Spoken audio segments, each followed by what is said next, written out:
Paglipanan ng mga pekeng PWD ID, problema ng ilang negosyante sa Dagupan City. Ang detalye sa report ni CJ Turida. Aminado ang ilang negosyante sa Dagupan City na nabiktima na ng peking ID ng persons with disabilities. Makakuha lang ng diskwento. Sa loob ng kainan na ito sa Barangay Lasip Chico, mapapansin ang nakadisplay na paalala, no to fake PWD cards. Layon daw nitong maprotektahan ang karapatan ng mga totoong PWD. Isinasilalim sa verification ang lahat ng ipinipresentang discount cards, lalo na ang mga ID ng PWD. So nung nakita ko yung picture sa likod, walang entry nakalagay, blanco.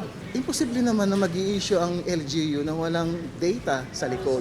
So kung walang data sa likod, paano mo nakuha yung ID? Malaking bagay raw ang pagkakaroon ng Unified ID para makontrol ang pag-issue ng mga ID para sa mga PWD. Sa isinagawang flag raising ceremony ng lokal na pamahalaan ng Dagupan City kahapon, nanawagan ng suporta ang CSWDO sa mga opisyal na dagdagan pa ang mga polisiya para sa karapatan ng mga PWD.